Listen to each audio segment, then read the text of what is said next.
오늘 읽은 본문 말씀은 아브라함의 종이 너무나도 막연한 임무를 가지고 집을 떠납니다. 그의 임무는 어딘가에 있을 이삭의 신부를 찾아오는 것입니다. 생각해 보세요. 도대체 이 넓은 세상이 한 번도 본 적이 없고 가본 적도 없는 곳에서 아브라함의 아들 이삭의 아내를 어떻게 찾을까? 그러나 아브라함의 종은 그 신부를 찾기 위하여 아주 먼 길을 떠납니다. 아브라함의 종이 이 길을 떠날 수 있었던 것은 딱 한 가지, 믿음이었습니다. 12절을 보시면 종이 이런 기도를 하나님께 드리죠. 우리 주인 아브라함의 하나님 여호와여, 원하건대 오늘 나에게 순조롭게 만나게 하사 내 주인 아브라함에게 은혜를 베푸시옵소서. 그러니까 아브라함의 종이 자기 주인 아브라함을 지켜보았을 때 그의 삶에서 절대로 빼놓을 수 없는 그 무언가를 지켜보았던 것입니다. 그것이 바로 하나님이 아브라함과 함께 하셨다입니다. 그런데 아브라함 종 역시 하나님을 믿고 있었던 것이죠. 하나님이 하나밖에 없는 이삭을 나에게 번제로 드리라고 했을 때, 여러분, 그 이삭이 그 번제 위에 올라가서 아버지가 자기의 목을 따려고 할 때까지 가만히 누워 있었다. 아브라함의 믿음도 대단하지만 이삭에게 하나님께서 소위 영어로 페이버를 준 건 바로 그 아버지가 하나님을 향한 믿음과 하나님이 자기 아버지와 함께 하고 있다라는 것을 늘 보고 왔다라는 거예요. 이게 가정교육이고 신앙교육이라는 거예요. 말이 아니라는 거예요. 삶으로 보여줬다라는 거죠. 마찬가지로 이 아브라함의 종이 오랫동안 아브라함을 섬겼는데 정말 아브라함을 볼 때마다 참 하나님이 끔찍히 사랑한다, 자기 종을, 아브라함을. 그리고 그 하나님에 대한 믿음이 아브라함을 통하여 생기게 되었다라는 겁니다. 하나님을 모르는 사람들은 삶의 지배의 원리가 우연입니다. 모든 것이 우연입니다. 세상의 이 가요, 노래 가사처럼 만나는 것도 우연이고 헤어지는 것도 우연이고 우연 외에는 아무것도 없다고 말합니다. 그러나 하나님을 믿고 하나님을 아는 저 여러분의 사고방식은 어떠합니까? 여러분, 하나님은 이 세상 모든 것을 만드셨을 뿐만 아니라 이 만드신 모든 것이 갑자기 파괴되거나 붕괴하지 않도록 붙들고 계시고 지키고 계시는 하나님입니다. 그걸 우리는 하나님의 섭리라고 말하죠. 부서지지 않고 제 기능을 발휘할 수 있도록 하나님이 붙잡고 있다라는 거예요. 아무리 좋은 것도 물건이 샀는데 며칠 지나지 않아 부서진다, 무슨 소용이 있겠어요? 하나님께서는 이 세상을 만드셨을 뿐만 아니라 이 세상에 있는 모든 것들이 부서지거나 파괴되지 않고 하나님의 뜻대로 잘 유지될 수 있도록 붙들고 계시는데 이건 절대로 우연이 아니라는 겁니다. 모든 것이 하나님의 선한 뜻대로 그 기능을 발휘하고 있다라는 거죠. 오늘 우리 믿는 자들에게 하나님의 섭리 이상의 축복이 있다라는 것을 알아야 합니다. 자, 섭리는 이 세상에서 일어나는 일 중에서 하나님이 허락하지 않은 일은 하나도 없다라는 겁니다. 우리가 좋지 않은 일과 불행한 일이 일어났을 때도 불안해하지 않는 것은 바로 하나님께서 허락하신 고난이라면, 이 연단이라면 그걸 그냥 잘 통과하는 하나님을 의지하고 믿는 신뢰죠. 이걸 우리가 하나님의 섭리가 우리 가운데 있다는 것을 믿고 있는 믿음의 모습입니다. 믿는 자나 믿지 않는 자들이 다 똑같은 고통을 당하고 어려움을 당하지만, 그러나 그것도 하나님께서 나를 연단하고 훈련시키기 위함이다라고 받아들이면 모든 것이 순탄해질 수 있다는 겁니다. 육적으로는 힘들겠지만 그러나 나를 위한 하나님의 섭리가 있다는 것을 깨닫는 사람과 그걸 깨닫지 못하는 사람의 차이가 있을 뿐이죠. 그런데 우리에게 단순한 섭리 이상의 축복이 있는데 그게 뭐냐면 우리의 삶을 붙들어 주시고 지켜주시는 뿐만 아니라 우리의 삶을 인도하셔서 최선의 목적지를 향하게 가게 하신다는 겁니다. 오늘 성경 부분 보시면 바로 그 이야기예요. 이삭의 아내를 찾는 것도 중요한데 하나님이 아브라함의 아브라함의 종이 그 집을 떠나 이삭의 아내를 만나는 그 모든 여정을 다 하나님께 맡기고 있는 이 종의 모습을 발견한다는 거죠. 아주 작은 예지만 우리가 한국에서 미국으로 이민 오고 이민해서 여러분이 10년, 20년, 40년을 살아가는 동안 여러 가지 일들이 있었지만 그건 다 하나님의 섭리 가운데 나에게 어떻게 하든지 하나님께 더 가까이 가게 하시고 하나님을 의지하게 하시고 또 힘들고 어려운 일을 통하여서 주님만 바라보게 하시는 하나님의 섭리가 있다라는 것을 우리가 믿어야 된다는 겁니다. 그리고 지금도 우리는 하나님이 원하시는 그 목적지까지 가게 하기 위한 하나님의 인도하심이 있다라는 것을 믿는 것이죠. 지금 아브라함의 종은 하나님께서 자기 주인 아브라함을 사랑하신다는 것과 자기는 모르지만 하나님께서 그 걸음을 인도하고 계시다는 것을 믿고 있었다라는 겁니다. 그리고 누가 이삭의 신부감인지 자신은 알 수 없다고 솔직하게 인정하지 않습니까? 그러나 자기가 어떠한 여인을 만나게 되면 이러이러하게 말을 걸어 볼 텐데 그쪽에서 이런 식으로 반응하면 그 여자가 하나님이 정하신 신부로 생각하겠습니다 라고 하나님께 기도하고 출발합니다. 어떻게 보면 좀 도박 같기도 해요. 여러분 그런 기도 해보셨죠? 하나님, 내가 이번에 이렇게 하면은 이렇게 되면 좋겠습니다. 그럼 하나님 뜻인지 알겠어요. 그런 기도 좀 하셨잖아요. 어느 땐 맞아요. 어느 땐 안 맞아요. 한국의 어느 교인이 하루의 일과를 마치고 집으로 들어가면서 차를 타고 가면서 아마 가는 길에 맛있는 치킨집이 있대요. 가면서 하나님, 치킨집 주차장이 하나 비어 있으면 하나님 뜻인지 알고 치킨 사 먹겠습니다 그랬대요. 근데 갔는데 주차할 데가 없더래요. 하나님 한 바퀴만 더 돌겠습니다. 또 돌았대요. 그렇게를 5바퀴를 돌았대요. 그래서 치킨을 사가지고 집에 가서 먹었던 얘기잖아요. 여러분 이걸 하나님의 섭리라고 말하나요? 아니죠. 이건 말도 안 되는 얘기죠. 이런 신앙은 위험한 거예요. 지금 그걸 이야기하는 게 아니거든요. 아브라함의 종이 구한 것은 결정적인 하나님의 뜻이에요. 나홀의 성에 나오기까지 계속 하나님의 말씀의 인도를 받았다라는 거예요. 마침내 이 성에 왔을 때 결정적인 순간이 다가왔는데 그게 그때 확신이 들었던 거죠. 여러분 하나님이 인도하시면 늘 생각하고 묵상하고 그리고 인정하고 따라가고 하나님께 물으면서 갔던 사람에게 하나님께서 소위 그때가 카이로스의 시간이에요. 하나님이 내게 이때구나 라는 마음을 줄 때 그때 내가 확신을 가지고 선포하기도 하고 확신을 가지고 내가 결정을 내리고 이게 결정적인 순간이 우리에게 항상 있어요. 아마 여러분도 경험을 하셨으라고 생각합니다. 주관적인 확신에 따라서 마음대로 하나님의 말씀을 적용하는 것이 곧 하나님의 뜻을 분별하는 것이 아니고요. 어느 한순간 갑자기 떠오르는 생각을 하나님의 뜻으로 볼 수도 없고요. 물론 하나님께서 그런 식으로 말씀하실 수도 있습니다만 아브라함의 종은 아무 곳에나 가서 그런 식으로 기도하지 않았습니다. 그는 어떤 기준에 따라 여기까지 왔느냐가 중요합니다. 그 기준이에요. 첫째는 하나님께서 이삭의 결혼을 통하여 온 세상을 축복하시기를 원한다라는 그 기준이 있었습니다. 두 번째로는 이 신부는 가나안 여자가 아니라 아브라함의 친척 중에 아브라함의 고향 땅에 있다라는 겁니다. 그러니까 아브라함의 고향 땅이 아닌 저 이상한 땅에 가가지고 이렇게 기도했다면 이건 성립이 되지 않았다라는 거죠. 세 번째 기준은 하나님께서 자신에게 신부될 여자를 알려주시더라라는 것입니다. 아브라함을 인도하시고 말씀하시고 하셨던 그 하나님이 나에게도 그 마음을 확신을 주실 것을 믿고 있었다라는 겁니다. 그러니까 아브라함의 종은 아무 곳에나 가서 만나는 여자마다 물을 달라고 하지 않았습니다. 이미 그에게는 무슨 기준이에요? 말씀의 기준이 있었다라는 거예요. 그 기준에 따라서 충실하게 걸어온 그는 나홀의 성에 도달했을 때 자신에게 결정적인 증거를 보여달라고 기도했다라는 겁니다.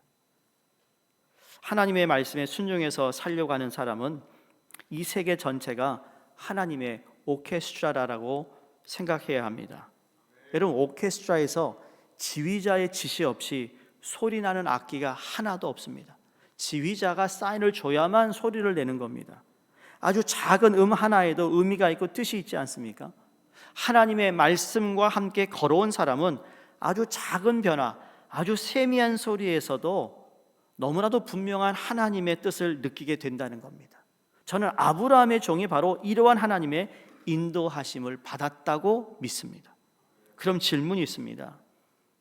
아브라함의 종은 이렇듯 순탄하게 이삭의 부인을 찾았는데 왜 우리에게는 그토록 오랫동안 하나님의 뜻을 보여주지 않은 것일까? 왜 우리는 하나님의 종처럼 기도해도 우물가에서 물 주는 사람이 없을까? 더러는 여러분 자녀 때문에, 아니 내 자식은 언제 짝을 만날 거지? 하고 기도하는 분들 계시지 않겠어요? 하나님께서 중요하게 생각하시는 것은, 잘 들으세요, 결과가 아니기 때문입니다. 우리는 늘 결과를 보고 이야기하려고 합니다. 예수 잘 믿어서 돈을 많이 벌어서 세상을 떠나면 그 사람이 성공한 사람인가요? 예수 잘 믿는데 돈벌이를 잘 못하는 분도 있지 않겠어요? 그럼 그분은 세상을 떠날 때 삶을 잘못 살아서 그럴까요? 아니요, 다가 나름대로 그릇이고 하나님의 섭리가 있는 것이죠. 근데 우린 자꾸 결과만 본다니까요. 다시 말해, 여러분, 떼부자가 됐다고 그 사람이 축복을 받았다고만 말할 수도 없는 거예요. 성경 어디에도 그런 말은 없기 때문에. 그러나 내게 주어진 그 상황과 내게 주어진 물질이든 건강이든 이건 다 하나님의 영광을 위하여 주셨다라는 것을 생각하고 살아가는 사람이 중요한 것이죠. 그거 있다고 내가 다른 사람 앞에서 돈 자랑하고 내 힘 자랑하고 권력 자랑하는 사람이 가장 어리석은 사람이라는 거죠.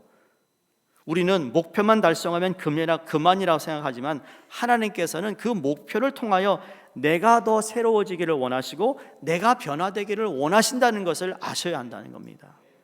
욕심을 가지고 하나님 뜻을 구할 때 우리 자신은 변하지 않으면서 어떤 목적만 구할 때 하나님은 침묵하시는 겁니다. 하나님의 뜻은 단순히 아브라함의 종에게 이삭의 신부를 만나게 해줌으로써 결혼을 성사시키는 것이 아닙니다. 하나님은 이 하나의 사건을 통하여 앞으로 올 메시아를 대망하는 결혼을 지금 섭리하고 계시다라는 거죠. 바로 이 결혼을 통하여 하나님의 나라가 구체적으로 이 땅에 이루어지게 될 것을 알려주고 있는, 우리에게 그 메시지를 주고 있는 말씀이라는 거예요. 이삭의 결혼에 보여주는 하나님의 호의와 간섭과 인도하심은 수많은 이스라엘 백성들에게 주실 은혜의 한 예표라는 겁니다. 우리 모든 성도의 삶도 이런 식으로 인도하신다는 것을 우리가 깨달아야 하며, 하나님을 인정하고 하나님의 뜻을 구하는 자에게 항상 좋은 것을 주신다고 우리는 믿어야 된다는 겁니다. 근데 그 믿음이 그냥 우리가 원하고 생각하는 걸 받았을 때만 좋은 것이 아니라, 여러분, 하나님께부터 오는 모든 것은 다 좋은 것입니다. 내가 생각할 때는 나 원치 않아요. 그리고 좋지 않은 일이 생길 때도 우리 하나님의 선하심을 통하여 하나님 우리에게 허락하시는 모든 것은 다 선하다라는 거예요. 우리의 기도를 그래서 한번 점검해 볼 필요가 있습니다. 내가 욕심 없이 구하는 기도를 하고 있는가? 오늘도 하나님의 인도하심을 기다리고 지켜보는 그러한 인내가 내게 있는가?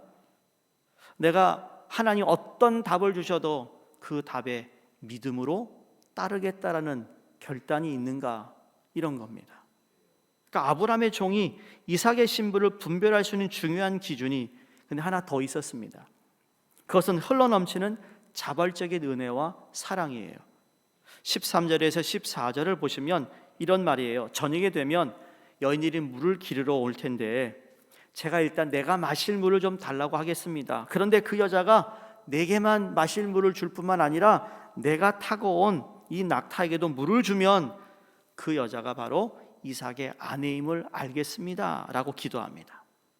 여러분, 아브라함의 종이 왜 이런 조건을 통해서 이삭의 아내를 찾으려 했을까요? 한 번 더 확인하는 거였어요. 하나님께서 인도하셨고 하나님이 분명히 이삭의 아내를 알게 하실 것인데 이러한 조건을 하나 더 냅니다. 왜 그럴까요? 한국에도 그런 얘기 있잖아요. 맏며느리감, 이런 맏며느리감이 따로 있나요? 여러분 혹시 맏며느리세요? 맏며느리감이 있나요, 없나요? 이렇게 너무 이른가요? 질문하기가? 우리가 딱 맏며느리감이야 이런 분 있죠? 없으세요? 그냥 사세요? 있어요. 근데 우리가 가지고 있는 맏며느리감이라는 건 뭐예요? 모든 동생도 품고 부모에게 처도하고 두루두루 모든 사람에게 참 포근한 사람, 그건 맏며느리감이라고 하잖아요. 아브라함이 믿음의 조상인데 그 아브라함의 하나밖에 없는 아들, 그리고 아브라함이 얼마나 마음이 넓은 사람이겠어요. 아브라함의 집을 방문한 사람이 얼마나 많겠습니까? 그런데 바로 그거예요. 이삭의 아내가 되기 위해서는 다른 것은 몰라도 사랑에서만큼은 소극적인 사람이 되어서는 안 된다라는 생각을 이 종은 가지고 있었다라는 거예요. 여러분이 자녀의 배우자를 위해 기도한다면 여러분의 집안을 좀 잘 생각해 보세요. 기도하시는 가운데 다 맞진 않겠지만 하나님, 우리 아들이나 딸의 성격을 좀 생각해 보시고 집안의 분위기를 보아서 여기에 정말 화합하고 참 사랑이 많고 품을 수 있는 그러한 사람, 그렇게 한번 기도해 보신 적이 있나요? 아니면 늘 그냥 이력서만 보고 그냥 자녀의 배우자를 생각하셨나요? 하나 예입니다. 그러니까 아브라함의 집에서 오랫동안 섬기면서 그가 보고 듣고 느낀 것이 무엇일까? 이 집 사람들은 누가 도와달라고 할 때 마지못해 도와주는 사람이 아니라 다른 사람 입에서 무슨 요구가 나오기 전에 항상 먼저 필요를 채워 주었던 것을 봅니까? 이삭의 아내도 그러한 여인이 되어야 된다는 것을 그가 마음속에 가지고 있었어요. 어떻게 보면 신앙과는 조금 먼 거리에 있는 그러한 마음이 있다 할지라도 여러분 이게 삶이잖아요. 신앙은 삶이라고요. 내 안에 있는 믿음이 좋다라는 거 여러분 그게 어디서 나타나죠? 삶에서 나타나잖아요. 믿지 않는 사람, 아브라함이 이방 땅을 두루다니면서 여러분 그 가운데에서 내가 모시고 있는 하나님이 정말 위대하신 하나님이고 나를 인도하시고 선하신 하나님이라는 것을 어떻게 보여줄까요? 이 사랑과 호의와 사람에게 베풀어 주는 걸 통하여 야, 저 집안 정말 하나님을 섬기는 집안인데 너무너무 귀하다. 그 말이 우리가 예수 믿어요 뱅바디 하는 것보다 훨씬 더 효력이 있다라는 거죠. 그래서 아브라함의 종이 이 한 가지를 더 추가해서 이삭의 아내는 사랑과 베품이 있어야 하는 여인이라는 것을 깨닫고 그러한 여인이라고 본인이 하나님께 기도했던 것입니다. 다른 것은 몰라도 남을 사랑하는 일에서만큼은 2등이 되어서는 안 된다는 기준을 삼고 있었다라는 겁니다. 성도님들 가운데 자녀의 결혼을 두고 기도하고 계시는 분이 있지 않으세요? 오늘 이 말씀을 다시 한번 읽고 묵상해 보시기 바랍니다. 하나님께서 분명히 여러분에게 지혜를 주실 것이라고 믿습니다. 중요한 것은 하나님의 말씀과 함께 걸어가는 겁니다. 아무 말씀이나 붙들고 하나님의 뜻이라고 고집하는 것이 아니라 하나님의 뜻을 가지고 조심스럽게 길을 걸어갑니다. 길을 걸어갈 때 우리에게도 결정적인 순간이 온다는 거죠. 아주 세미한 음성을 통해, 아주 작은 계기를 통해 내가 어떠한 상태에 있으며 나에 대한 하나님의 계획이 무엇인지 분명하게 보여주실 거라는 것을 믿으며 우리 하나님 아버지는 여러분이 여러분 자녀를 사랑하고 잘 되기를 바라는 것보다 더 이상의 그 이상의 관심과 사랑을 가지고 계시는 분이라는 것을 잊지 않으셨으면 좋겠습니다. 그래서 그러한 부모가 자녀 잘 되기 위한 기도가 그냥 내 욕심을 채우기 위한 기도가 아니라 끝에 하나님의 영광이 드러나고 하나님이 원하는 아름다운 가정이 또 하나 탄생하는 그 계기가 된다는 것을 생각하시면서 바로 여기서 우리의 기도가 출발되어야 되며 믿음이 출발되어야 될 줄로 믿습니다. 이 아브라함의 종의 충실한 모습을 통해 우리에게 맡겨진 일들이 있습니다. 우리에게 주어진 직분은 다 달라도 맡겨진 일이 있는데 여러분 그 일에 충실하게 하나님께, 하나님의 나라, 하나님의 집, 교회에 꼭 적합하고 꼭 필요한 그러한 우리의 삶이 되시기를 주 이름으로 축원드립니다. 우리 찬송가 320장 찬양드립니다.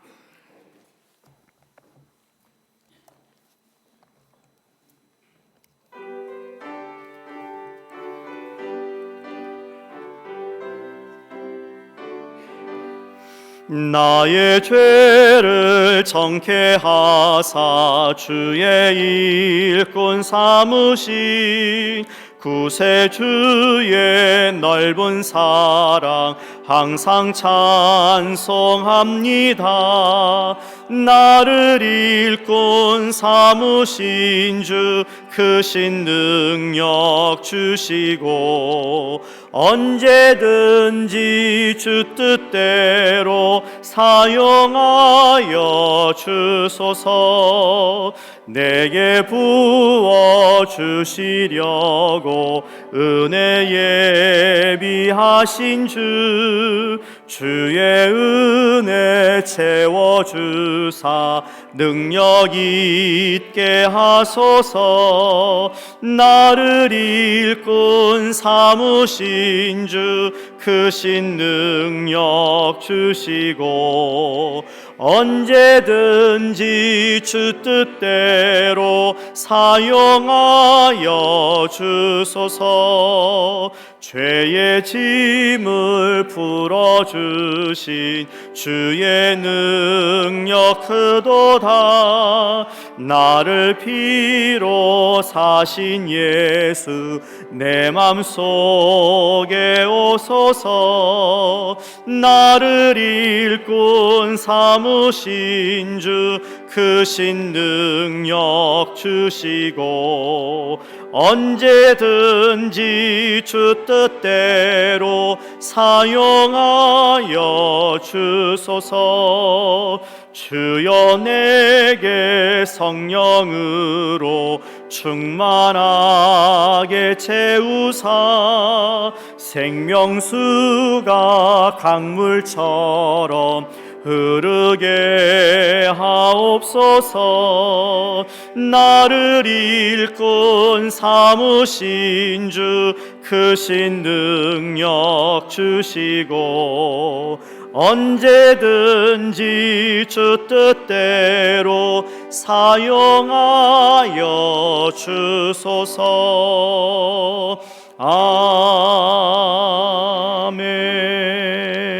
아멘. 하나님 아버지, 아브라함의 종이 신실하신 하나님을 믿고 의지하고 하나님의 인도하신 그 길을 따라 그가 말씀의 기준으로 하나님께 간구하고 기도했던 것처럼 하나님의 뜻을 구하는 저희 모두에게 하나님의 은혜가 있음을 믿게 하여 주시고 하나님의 섭리 가운데 모든 것이 주의 뜻 가운데 이루어짐을 깨닫게 하여 주시옵소서.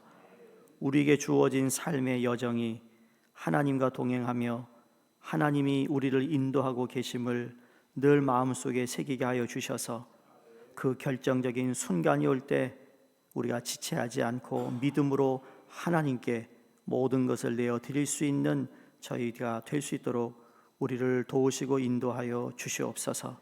오늘도 우리의 기도를 들어 주시옵시고 주일을 위해 준비하는 모든 손길들마다 하나님께서 은혜와 복을 더하여 주시옵소서. 감사드리며 예수님 이름으로 기도드립니다. 아멘. 우리 함께 몇 가지 합심 기도하겠습니다. 오늘은 우리 미주 선결교단 또 선결신학대학교 또 뉴멕시코에 선교하신 이덕재 목사님 위해서 기도해 주시고요.